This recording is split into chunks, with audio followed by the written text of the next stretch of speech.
इसके पहले भी शायद मैंने ये बात कही होगी त्रिकुंडा में, मुझे याद नहीं है। जब कौरव पांडव का युद्ध होने वाला था, उसके पहले जब ये जुआ खेल रहे थे बैठकर,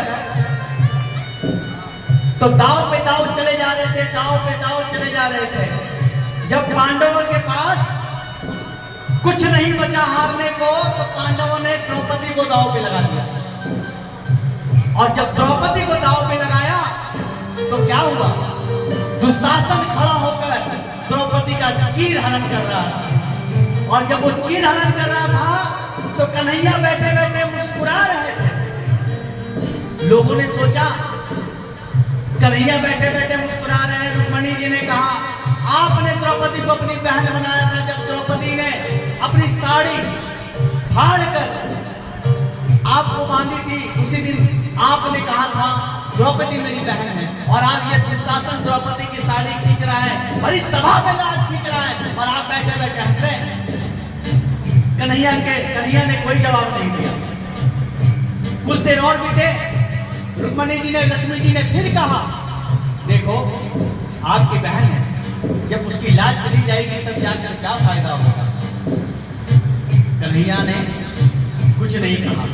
कन्हैया सिर्फ माजरा देख रहे हैं, देखते जा रहे हैं। अचानक कन्हैया चले गए और द्रौपदी की लाज बचाकर जब कन्हैया आए तो रुक्मणी जी ने कहा इतनी बार मैंने आपसे कहा कि दुशासन द्रौपदी का चीर हरण कर रहा और आप नहीं गए।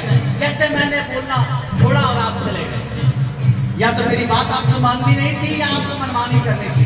बोला नहीं, बात यह है इस दुनिया में सारे लोग यही बात सोचते हैं कि मैं सबसे ज्यादा शक्तिशाली हूं। द्रौपदी भी यही सोच रही थी कि मेरे पास 5 पांडव है, विश्व का सबसे बड़ा धनुर्धर अर्जुन मेरा पति, जो एक तीर में चाहे तो पूरे ब्रह्मांड का सर्वनाश कर सकता है।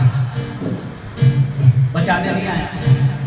10,000 हाथी का बल भीम के पास, 10,000 हाथी का बल धरा का धरा रह गया, काम नहीं आया।